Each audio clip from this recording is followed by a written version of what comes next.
We're back with the blockbuster report out of Politico pronouncing that the United States Supreme Court has issued a draft opinion that Roe versus Wade is going to be overturned. Not a middle ground, not a compromise, not a narrowing, a complete and total repudiation of Roe versus Wade in an opinion written by Justice Alito. And we must state again that this is a draft opinion. It means that it is typically something that is sent around as the first version for the justices to begin discussions on. And in cases that aren't Roe versus Wade, you can get alliances shifting. I think that is very unlikely in the context of an opinion like this. And we are already starting to see some of the response coming in. Tweet from Planned Parenthood. Let's be clear. This is a draft opinion. It's outrageous, it's unprecedented, but it's not final. Abortion is your right, and it is still legal. But there is also going to be a political fallout. So let's bring in Leland Vittert, who has been covering this among so many other stories and the political impacts for many years. Leland, thanks for coming on. Appreciate it. All right, so do you see this now? Let's assume that this opinion does become the law of the land.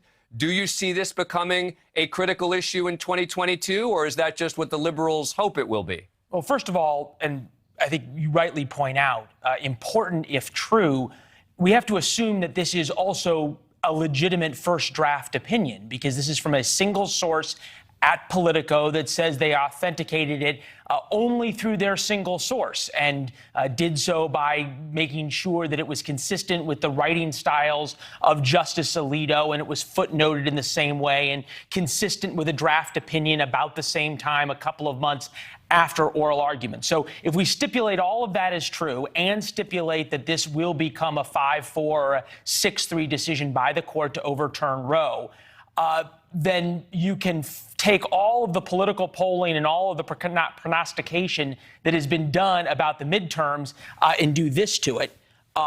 And now we start over 6 months before the midterms and think again.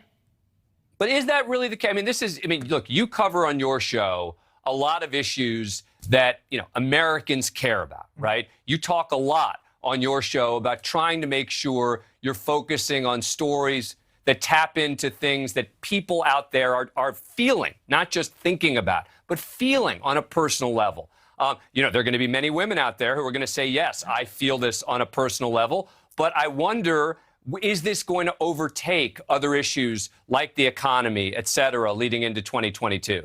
It certainly could be, and it certainly did in 2016. If you read Tim Alberta's great book, American Carnage, about how conservatives went to vote for Donald Trump, it was about the Supreme Court issue. And you have to think, Dan, about Leonard Leo right now, who would be quite happy if this is true, the head of the Federalist Society. I'll give you one little media tidbit to end on, since I know you were on the air. The Politico reporter who broke this came on with Rachel Maddow just at the top of her show, 30 minutes after it broke. Huh. Interesting. And I was told, just based on accounts, that, of course, there were, basically celebrations on Fox News and on MSNBC and CNN. It was being treated as a funeral. And I guess that shouldn't be particularly surprising that we're not getting a ton of straight analysis that's going on, because this is an opinion that is filled with emotion for people on both sides. Leland Vittert, thank you so much for coming on the program, racing in to fill in for us. Really appreciate that. Pleasure.